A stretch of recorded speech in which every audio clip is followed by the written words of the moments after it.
Okay, let's unpack this. When we talk about global education, it's increasingly about more than just what we learn. It's fundamentally about where and how we learn, the actual buildings, schools, colleges, training centers. They're undergoing this massive transformation worldwide. So today we're taking a deep dive into the global education building design market. And what's fascinating here is the sheer scale. I mean, it's almost unbelievable when you look at the numbers. Yeah. Give us the overview. Okay, so back in 2021, the market was valued at, let's see, $15,913.2 million, so nearly $16 billion. Okay, substantial. But the projections, that's where it gets really eye-opening. By 2025, it's expected to jump to over $21.9 billion. Wow. And then by 2033, we're looking at a staggering $41,667.9 million. Yeah. Basically $41.6 billion. That's huge growth. It is. It represents a compound annual growth rate, the CAGR, of 8.352%. That signals, really sustained, pretty aggressive expansion. Here's where it gets really interesting, though. These figures, they reflect this really profound global commitment, don't they? Absolutely. This isn't just like random growth. It's being actively driven by massive government investments. Yes, definitely. And this universal recognition that we need modern, adaptable learning environments, plus that strong focus on integrating sustainability and technology into the infrastructure itself. Couldn't agree more. So our mission for this deep dive is simple. Give you a concise but thorough understanding of these global trends. We'll break down the numbers and, more importantly, what they really mean region by region. Sounds good. So these numbers, they're way more than just statistics on a page. Oh, absolutely. They represent a real fundamental reshaping of how and where learning happens across the globe. It shows a kind of deep dedication to educational reform. Exactly. This consistent, quite impressive growth really signals that the education building design market is becoming a core pillar for global education reform and, frankly, overall infrastructure development. Building the future of learning, literally. Quite literally, yes. Okay, let's start our regional tour then. Where else but with the market leader, North America? Right. This region, valued at over $6.2 billion in 2021, projected to more than double to $15.6 billion by 2033. That's still a strong CAGR of 7.909%. That's right. And within North America, the United States accounts for the lion's share, as you'd probably expect, growing from over $5.1 billion in 2021 to an estimated $12.5 billion by 2033. That's a 7.787% CAGR. Still very solid. Very solid. But what's quite interesting is Canada. It actually shows an even more robust growth rate. Oh. Yeah, an 8.632% CAGR. It's set to nearly triple from around $690 million to over $1.8 billion by 2033. Why so high in Canada, do you think? Well, often this reflects significant investment in modernizing existing campuses, both university and K-12, trying to attract global talent, integrate new learning tech, that sort of thing. Makes sense. And Mexico. Mexico's also steadily expanding, projected to grow from about $464 million to almost $1.2 billion. That's driven by a solid 8.107% CAGR, so good growth there too. Okay, so from North America's leadership, let's pivot across the Atlantic. Europe. What's the growth story looking like there? How does it compare? Well, Europe's market generated about $3.4 billion in 2021. It's also expected to more than double, reaching $8.4 billion by 2033. And the growth rate? Very solid. A CAGR of 7.894%. Quite comparable to North America overall, actually. Interesting. Any standouts within Europe? Oh, definitely. Europe's expansion is quite diverse. Germany, for instance, boasts one of the highest growth rates on the continent at 8.548%. Wow. Yeah, it's nearly tripling its market size from roughly $746 million to over $1.9 billion. What's behind that in Germany particularly? It's often linked to national policies pushing for sustainable design, green technologies, flexible spaces. Retrofitting older institutions is a big part of it too, especially for vocational training. Got it.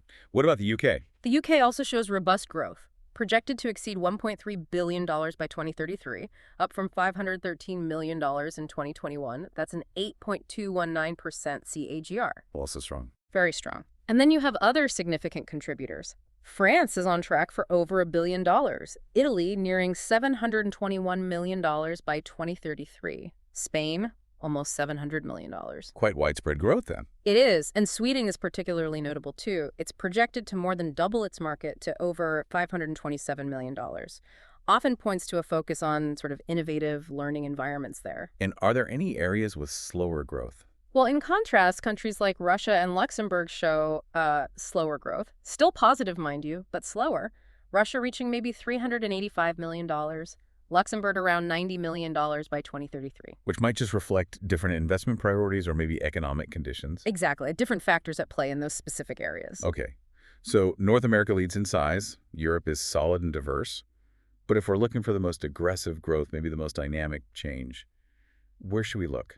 For that, you really have to turn your attention to the Asia-Pacific region. Right. This market is just jumping from nearly $3.9 billion in 2021 to a really significant $11.3 billion projected by 2033. $11.3 billion. And here's the key number. It boasts the highest CAGR of all regions, an impressive 9.31%. Wow. Okay, who are the main drivers there? Well, the growth here is incredibly dynamic. China leads in current size, starting at over $1.1 billion in 2021, set to reach $3.5 billion by 2033. Reflecting that big national push for cutting-edge facilities. Precisely, supporting their economy. But look at India, it's growing even faster. Faster than China. In terms of CAGR, yes, an impressive 10.267%.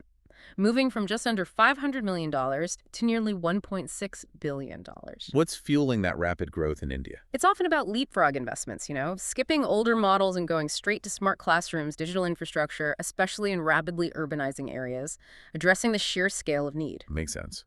Anyone else significant? Absolutely. Japan is set to reach nearly $1.9 billion. Taiwan will hit over $609 million.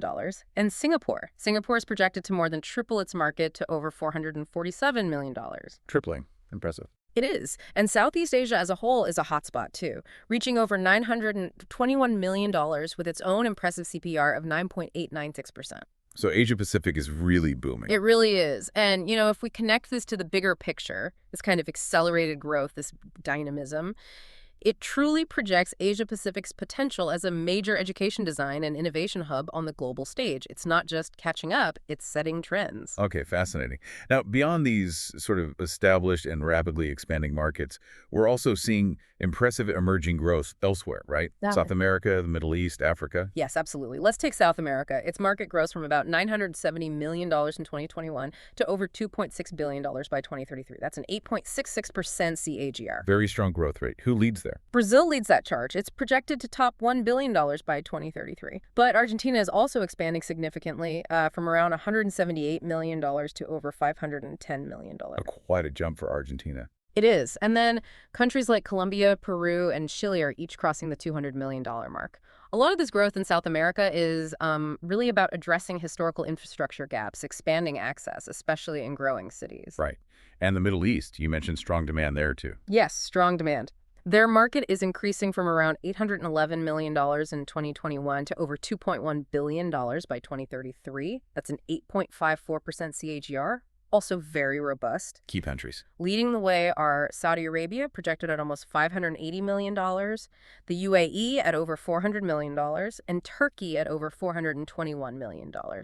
And even smaller markets in the region are showing growth upwards of 7.5%. What's the driver in the Middle East generally? A lot of it seems tied to those national visions for economic diversification, moving beyond oil, attracting global talent, building knowledge economies, and that requires state-of-the-art educational facilities. Makes sense. Okay, and finally, Africa. You said infrastructure there is really gaining momentum. It is. The region sees growth from about $541 million in 2021 to over $1.4 billion by 2033. That's a respectable 7.914% CAGR. And within Africa? South Africa stands out, projected to reach over $643 million by 2033.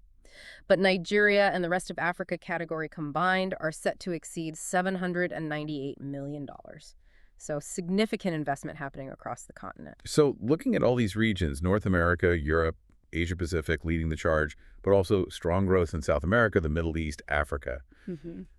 What does this all mean? What does this consistent, widespread growth tell us about the overall trajectory of global education? Well, I think it tells us something really fundamental. Every single region, literally without exception, shows substantial upward trends in this sector. Right. This isn't a niche market confined to wealthy nations. It's becoming a fundamental global investment strategy.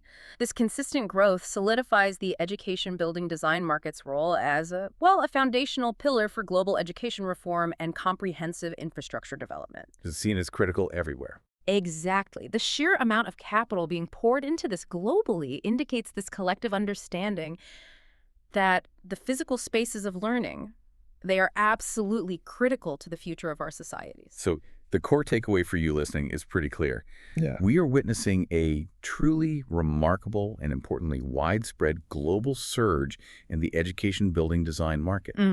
It's a growth fueled by, yes, proactive government investments, but also by this universal evolving need for modern, effective learning environments. And of course, that undeniable focus now on integrating both sustainability and cutting-edge technology into pretty much every educational space, from preschool right up to university. Which, this raises an important question for everyone thinking about this. Given these massive global investments, this undeniable shift towards modern learning environments, how do you envision the physical spaces of education evolving in the next decade or two?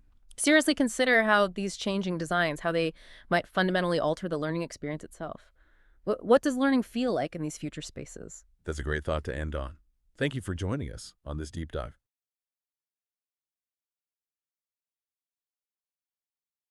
Okay, let's unpack this. Have you ever really stopped to think about the buildings where we learn, kindergartens, universities, all of them, how they're actually designed? It's fascinating, isn't it? Yeah. You might be surprised by how much thought and, innovation and even struggle goes into it. So today, we're doing a deep dive into the education building design market. We're looking at some recent market research insights, trying to pull out some, surprising nuggets from what seems like maybe a niche area. Well, it's definitely not just about bricks and mortar, that's for sure. It's really about understanding the dynamic forces shaping its future, how the actual physical space connects to, how well people learn. Right, the learning outcomes, that connection. Yeah, exactly. It's more intricate than most people probably realize. Almost like the building itself is a kind of third teacher. That's a great way to put it. A third teacher. Okay. So our mission today then is to give you a shortcut kind of to understanding how these really crucial spaces are evolving. We want to explore the key drivers pushing things forward, the big challenges they face, and the groundbreaking trends we're seeing globally. Yeah, the stuff that's really transforming these environments. Exactly. So you can understand how the walls around us are being designed to, impact how we think and grow and learn. Okay, so let's jump right into what's actually fueling this evolution.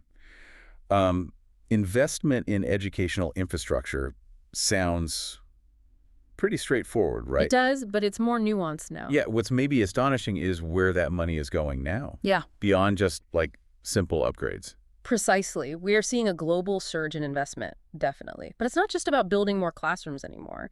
There's a really significant shift towards creating these multimodal learning hubs. Multimodal hubs. Yeah, spaces that kind of blur the lines. Traditional labs, social areas, collaboration zones, even living spaces sometimes. Living spaces, too. Oh, yes. For instance, some universities are pouring capital into what they call living labs. Buildings where students don't just live, they actually conduct research on the building itself, its systems, its environmental performance. Wow, okay. That's really integrated. It is. And that's fueling demand for innovative, sustainable, really adaptable designs. It's creating a new architectural identity, blending utility with a strong aesthetic vision. And it's not just the amount of money you were saying, but how the spaces are conceived, like student-centric design. But does student-centric sometimes just become, a buzzword? Or are there real examples where it genuinely changed a learning outcome? Maybe in a surprising way. That's a really important question. It shouldn't just be a buzzword. It's not just about beanbags and colorful walls. Right. Student-centric, when done right, means designs are built with mental health, genuine collaboration, and inclusivity right at the core. So beyond just movable walls, we're seeing things like maker spaces integrated directly into libraries. Oh, interesting. Yeah, so students can go right from research to hands-on creation seamlessly. Or maybe reflection pods placed in busy common areas for quiet thinking. Little quiet zones. Exactly. The goal is really boosting engagement, improving concentration, supporting overall well-being, and that directly impacts academic performance. It's about making environments where the architecture actively responds to the learner's needs. Okay, that makes sense. And of course, you can't talk about modern buildings without talking technology. Absolutely not. It's weaving itself into the fabric of these buildings, right? So this integration of smart tech must be a huge driver. Are we talking more than just smart boards here? Oh, much more. We're really talking about integrated ecosystems now. Yeah. Modern educational buildings are getting everything from energy-efficient HVAC systems that adjust automatically based on who's in the room Smart HVAC, correct? to IoT-based access controls. Those can also track room usage, for optimizing space in real time. Yeah. Then you've got smart lighting that adjusts to daylight, high-end AV systems for hybrid learning, all that stuff. These aren't just gadgets, right? They're upgrades designed to cut long-term operational costs and significantly boost an institution's digital readiness. Smart campuses are moving really quickly from like a future idea to a tangible reality. Okay, so lots of exciting drivers. Yeah. But like any market, there have to be challenges. Headwinds. Definitely. And building the future of learning, well, it isn't cheap, is it? Or easy? Not at all. High capital and construction costs are kind of obvious. But where does the real pinch often come from? Unexpected places. It's a huge barrier, yeah. And often from those unexpected corners. I mean, materials and labor are factors, sure, but think about the compounding effects of just compliance. Compliant. Yeah, meeting evolving accessibility standards, for example, or maybe re-engineering old HVAC systems to meet modern air quality needs. That alone can add, say, an extra 15–20% to a renovation budget. Wow, 15–20% just for that. Easily. Sometimes more. Way beyond initial estimates. And this financial burden, especially for, say, public institutions or in developing economies, it can unfortunately delay or really water down crucial modernization projects. Yeah, I can see that. And it's not just the money, is it? There's also the bureaucracy. You mentioned a complicated stakeholder approval process. That sounds like a nightmare. It can be an immense challenge. It's like trying to conduct an orchestra where everyone has a totally different score. Good analogy. You've got government bodies, architects, faculty, students, the local community, all with different interests, different perspectives. Just aligning all those voices takes a huge amount of time. And it often leads to delays or maybe last-minute changes that compromise the original architectural vision, which is a shame. Yeah, frustrating. Then there's the elephant in the room for so many schools and universities, aging infrastructure. Big one. So many are working out of really old buildings, and the retrofitting challenges must be massive. Do institutions sometimes just give up and build new, even if the old building has history? It's a constant tension, definitely. Retrofitting legacy structures. I mean, buildings that were never designed for modern tech or robust digital infrastructure or even current safety codes. It's a huge engineering and financial task. Right. You have to maintain structural integrity, maybe adhere to heritage regulations if it's an older protected building, and minimize disruption while classes are still happening. It's incredibly complex. And sometimes, yes, the cost and complexity of a really deep retrofit just outweigh the benefits. And they make that difficult decision to build anew, even if it means losing some historical character. Tough decisions. Okay, so despite those hurdles, the market is clearly pushing forward. Let's talk about some of the really groundbreaking trends making that happen. Sustainability and net zero energy design. That sounds really exciting. It is, and it's basically become non-negotiable now, a top priority. Institutions are really embracing renewable energy. Solar panels are common now. Passive ventilation strategies to cut energy use. And they're actively seeking green building certifications, like LEED. That guides them towards resource-efficient, healthier spaces. And it's not just about saving energy, is it? No, not at all. These initiatives aren't just, reducing carbon footprints. They genuinely resonate with students, parents, educators, people who care about environmental stewardship. It's like the building itself teaches environmental responsibility just by existing. Designing by example. I like that. I've also heard a lot about flexible and modular learning spaces. It sounds like buildings are becoming much more adaptable, like sophisticated Legos. That's a great analogy. Yeah. They really are becoming like that. We're seeing everything from movable walls, combine classrooms into a lecture hall in minutes, to adaptable halls with stages that fold away, even dedicated outdoor learning areas. Outdoor classrooms, yeah. This whole modular approach lets institutions scale quickly. They can adapt to changing teaching methods or student numbers without needing huge reconstructions every few years. It's really about future-proofing the space, making sure it can evolve as education evolves. Makes perfect sense. And finally, a trend that really appeals to me and seems so important for well-being: biophilic design and wellness-oriented design. It sounds like, a breath of fresh air. Literally. It truly is. Yeah. Biophilic design basically means bringing nature into the building. So this trend uses things like living green walls, lots of natural wood and stone, maximizing natural light, and definitely improved ventilation systems, often with fresh air exchange. So better air quality, too. Absolutely. The goal is to promote mental clarity, reduce stress, create environments that genuinely nurture both the body and the mind for everyone inside. And does it work? Is there proof? Well, yeah, research consistently shows that access to nature, even just seeing it or having natural elements around, significantly improves concentration and reduces fatigue. It makes a real difference.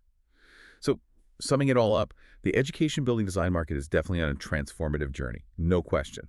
It's being pushed forward by, well, relentless innovation, a really strong drive for sustainability, and this much deeper understanding we now have about how physical spaces really influence learning and just general well-being. And as institutions everywhere are sort of reimagining what education looks like, from the inside out. Architects, planners, policymakers, they're all being called on to design buildings that are smarter, greener, and just far more human-centered than they ever were before. It feels like a really pivotal moment in how we actually construct the future of knowledge. That's a great summary. So what does all this mean for you, listening right now, as institutions globally are rethinking education spaces? Think about the next school or university building you walk into. How might it already be changing? Or how might it soon become a place that actively nurtures your mind and body, thanks to these trends we've talked about? And maybe thinks, what kind of learning environment would you design if you had the chance to start from scratch? That's all for this deep dive. Thanks for joining us.